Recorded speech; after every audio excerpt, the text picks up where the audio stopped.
Hunt Fitness. All right, so for many of you YouTube followers, you're gonna see this title and you're not gonna really know what it is. So anyway, there is a Facebook group on Facebook that what's it called?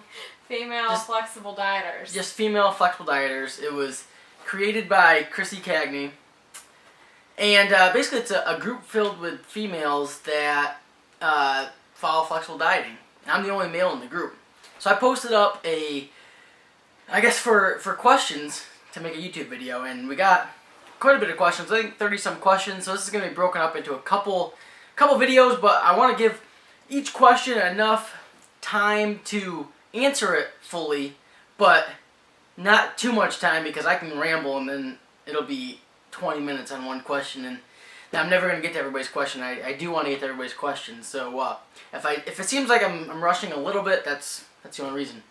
All right, ask away. All right, Nina Dickerson. Should I change my macros when I'm not working out that day?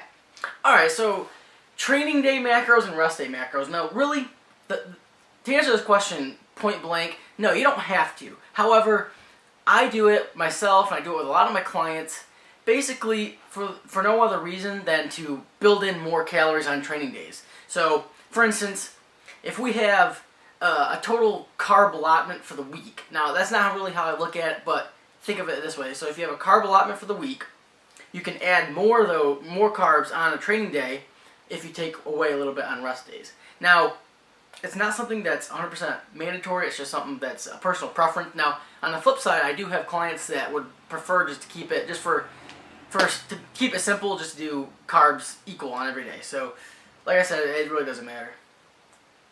All right, Jessica Reynolds Miller. If you only have 10 pounds or less to lose, should you go on and switch over to maintenance calories? This is a good question because I see people talking about maintenance calories, and I'm just going to explain. All right, so maintenance calories, in essence, means that the caloric intake where you neither gain or lose weight. Obviously, maintenance. So you don't lose weight. Now, you can improve your body composition using maintenance calories, gaining a little bit of muscle, losing a little bit of fat. But when you really break that down, that's going to be a very, very long process. So if you have 10 pounds to lose, you're going to have to get into a deficit because you're never going to, that could be 3 years to lose 10 pounds of fat, eating at maintenance, and doing everything right training-wise. That could be 3 years. So the biggest thing is if you have fat to lose, noticeable fat to lose, the sad truth is you're gonna have to be at a deficit for some point. You're gonna have to be at a caloric deficit because you're gonna have to lose fat, and that's what that requires. However, you don't necessarily have to diet the whole time. Now, what I mean by that is you can go cycles through. You're at a caloric deficit. You diet for 6 to 8 weeks. I actually just wrote an article on this idea of diet deloading or taking a diet break. So that's what I'm explaining right now.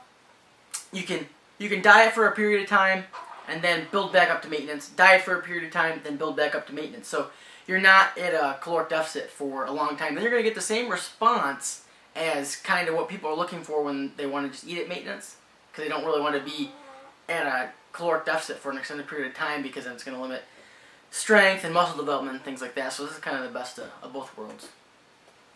Amy Lee, how much time should I give before tweaking my calories and macros if I'm not progressing? All right, so I say minimum 2 weeks. Now, that's even on the low side. You got to give yourself at least 2 weeks before you even know where you're at. However, sometimes it's up to 4 weeks before you really start to see an improvement. About that 4-week mark, if you're not making any progress, it's time to look at your macros and maybe think about an adjustment. However, very, very important point here, and probably the most important aspect of everything that has to do with flexible dieting is you got to be accurate. Meaning, you got to follow your macros and you got to hit them as accurate as possible, because sometimes people start new macros and after a couple weeks, maybe a month, they're not really seeing the progress. But then when they look back, there's been at least 1 day or 2 days each week where they haven't been 100% on point. So then you can't really know if it was your macros that needed adjustment or maybe you just need to follow them better. So, next question. All right, Marissa Lynn Sherman. If I feel hungrier on a bulk, should I change or increase my macros? If you're bulking and you're hungry, I say increase your macros. I mean, I don't think there's any reason why you should be hungry in a gaining phase. So, yeah, I mean, I would just take it slow. I mean, if you're hungry, don't just jump 100, hundreds of calories, but kind of, like in a reverse dieting process. If you're hungry, add a little bit of calories, maybe 100 calories or something. See how you feel. If you're still really, really hungry, then maybe be a little bit more aggressive with it in the coming weeks. But and also another thing is to think about your weight and how you're progressing with that as well. I mean, if you're really hungry but you're also gaining a lot of weight, then you're kind of in a situation where your kind of metabolism's in a flux. So I would still add calories, but you're going to be a little bit more careful with it. Now, if you're really hungry, bulking, and not gaining weight, then it's easy. I mean, just add a bunch of calories. So, next question.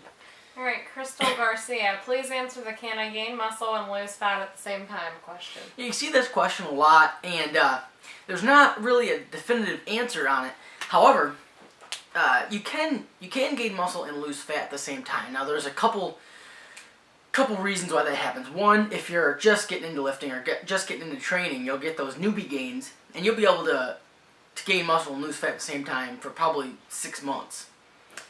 But that's also dependent on the second factor, and the biggest factor is your body fat level starting. So if you have a higher body fat, you're going to be able to build muscle and lose fat easier than someone with a low body fat. So meaning if you're under 20% body fat as a female, it's going to be really hard to lose body fat while building muscle. You can maintain it, but it's hard to build.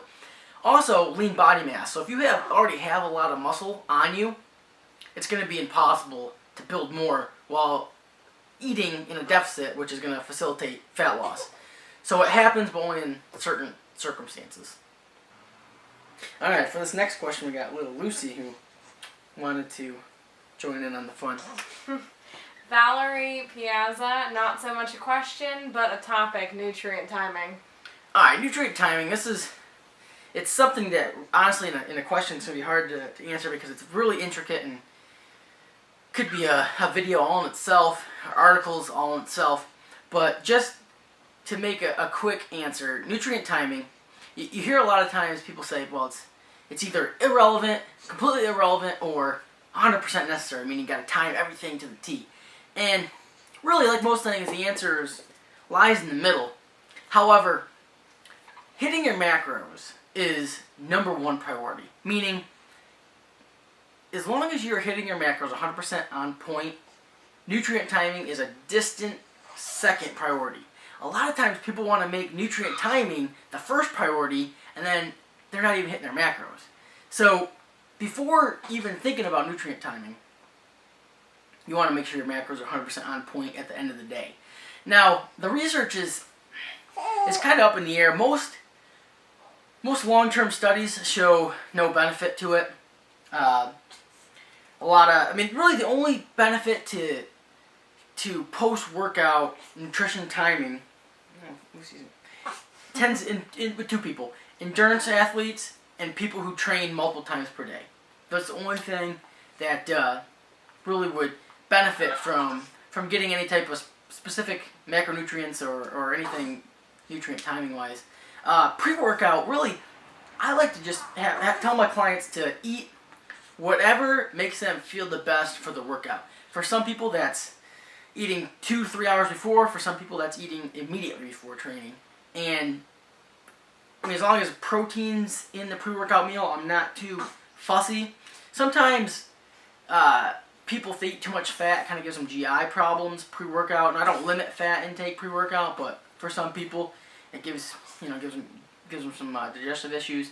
And then on the flip side, sometimes if people eat too low fat pre-workout, like something like whey and a piece of fruit pre-workout, really, really low fat, it doesn't really hold people over through the workout. So you get in the middle of a really hard training session and you're hungry. That's not going to facilitate optimal training. So you got to look at it that way too. So it's just a quick answer on nutrient timing. It's not nearly as important as most people think it is. Maybe certain athletes can benefit from it, but for body composition purposes and 98% of the population, it's not going to make much of a difference. All right, Jessica Reynolds Miller, anabolic window, yay or nay? There's no real anabolic window per se. There's nothing. Kind of going back on the last question. There's nothing really you can take post workout outside of an endurance athlete or outside of someone who resistance trains multiple times per day. It's going to make a difference. Now, if you are one of those people, if you resistance train multiple times a day, doing 2 days, you might benefit from having just a whey with a faster digesting carb post workout. But if you're just like the average person, or not even really the average person, but the majority of people that resistance train, even resistance train at a high level and just training once a day, I mean, you're not going to see any benefit of making sure you get protein or carbs or anything immediately post workout. There's no 15 minutes, 30 minutes, 45 minutes, whatever it is that you need to get food in. I mean, you can eat 2 hours post workout, 3 hours post workout. As long as you're hitting your macros at the end of the day, the significant difference is not that great. All right, another one from Jessica. Can your body only process so much protein at a time? No. I mean, you hear a couple things. You hear process, you hear absorb, you hear utilize. And your body can use whatever protein it intakes. You can eat 100 grams of protein at one time, 200 grams of protein one time. The only thing that's going to alter or be different is how long it takes to get absorbed into your body. So if you eat 150 grams of protein in one sitting, it's going to take a long time to get assimilated and get into particles actually be able to utilize. Now, if you eat 20 grams of protein, it's not going to take nearly as long.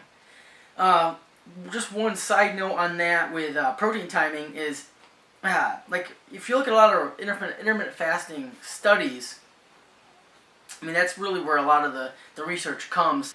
Protein is not limited by 20 grams, 30 grams, whatever they're saying in one sitting. And think of it like evolutionary too.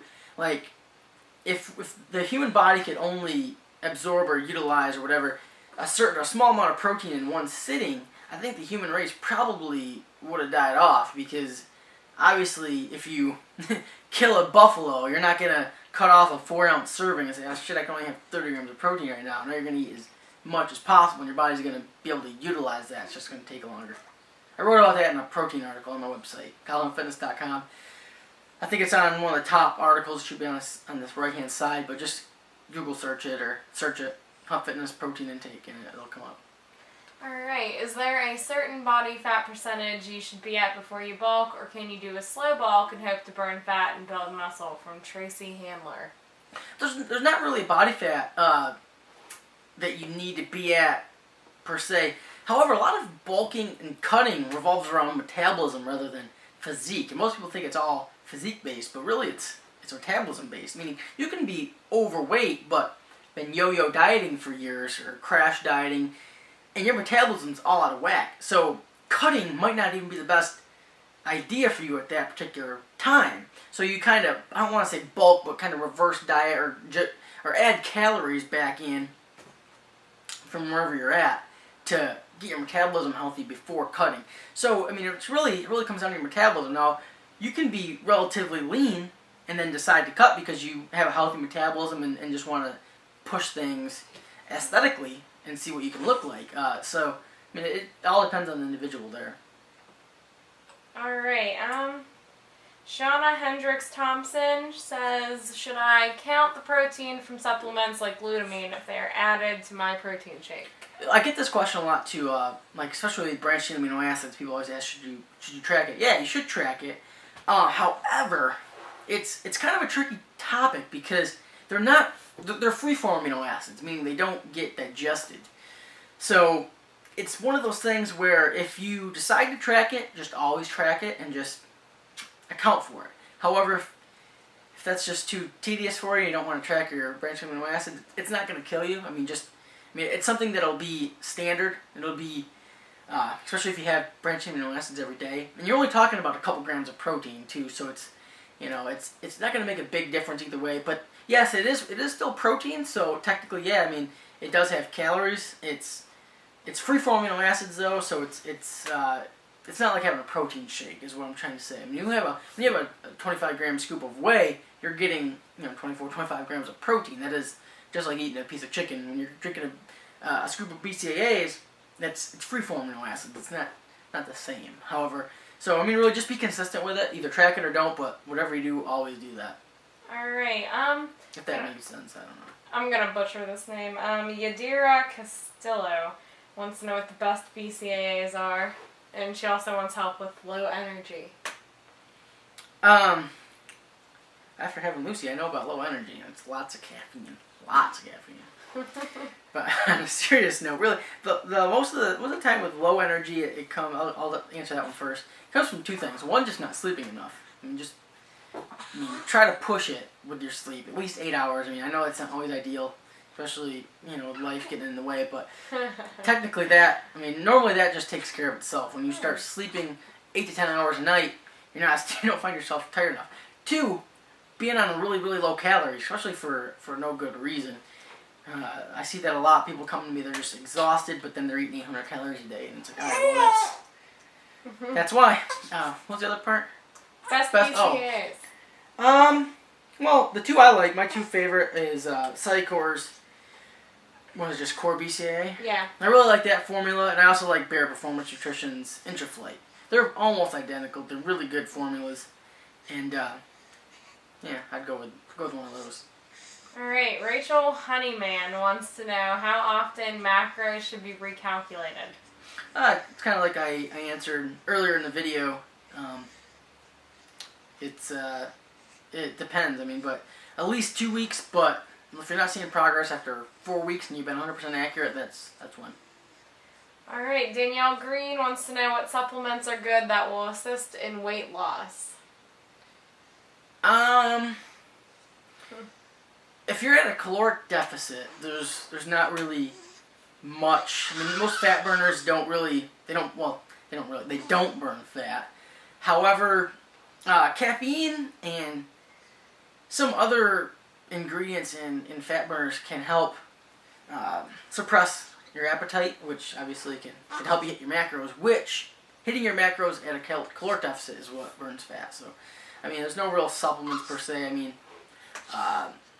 Psychor has Super HD, which is a fat burner. Again, it's not going to burn fat, but if you just want to take something to help suppress your appetite, that'll do it. Alright. Amber Sang asks why it's better to avoid fat post-workout. This will be the last question on this video, and then the next one will go on part 2. To answer this question, in my opinion, it's not better to avoid fat post-workout.